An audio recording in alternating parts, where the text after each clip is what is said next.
दिन धूमधाम से मनावें, लेकिन केवल केक काट कर सेलिब्रेट ना करें।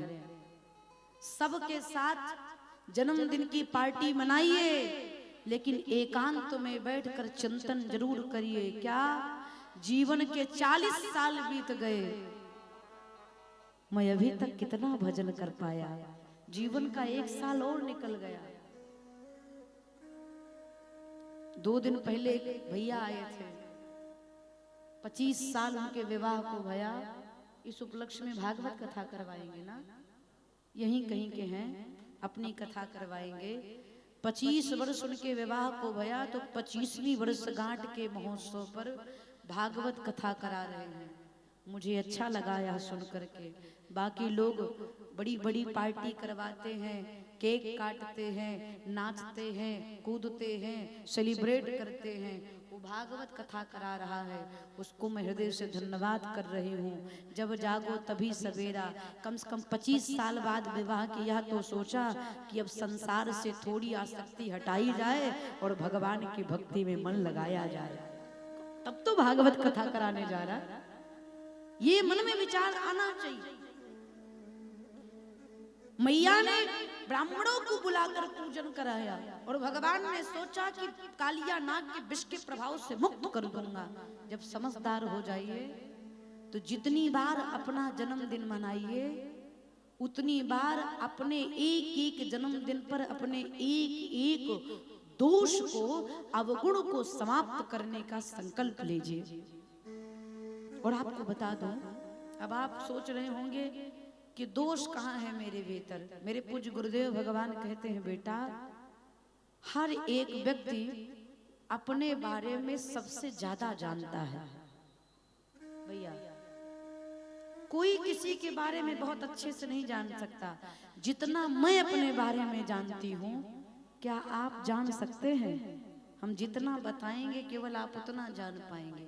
तो हर व्यक्ति अपने बारे में अच्छे से जानता है कि उसके भीतर गुण कितना है और दोष कितना है। इसलिए एक एक दोष को समाप्त करने का प्रयास किया जाए।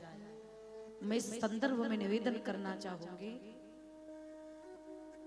आज के जनरेशन में अपनी संस्कृति को छोड़ करके पाश्चात्य संस्कृति को अपनाने का खूब प्रचलन हो रहा है।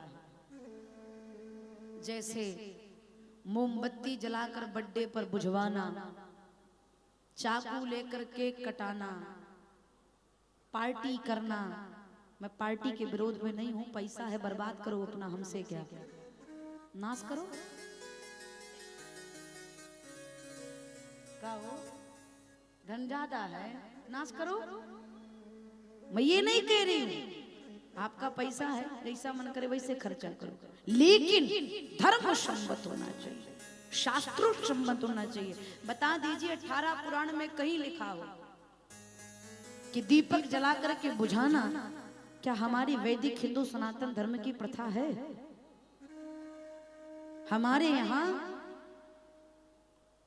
वैदिक हिंदू सनातन धर्म में अगर भगवान के सामने दीपक जलाया जाए और अगर वो अकारण बुझ जाता है तो परिवार के लोग डर जाते हैं, कहीं कोई अनिष्ट ना हो जाए, कहीं कुछ गलत होने का सूचक तो नहीं है, दीपक बुझ गया।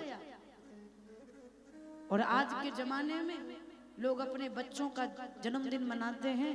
3 साल का बच्चा है तो 3 तल्ले का केक, 5 साल का बच्चा है तो 5 तल्ले का केक मंगवाएंगे, 10 ठो मोमबत्ती जलवाएंगे, फिर हाथ में चाकू देंगे और कहेंगे काट।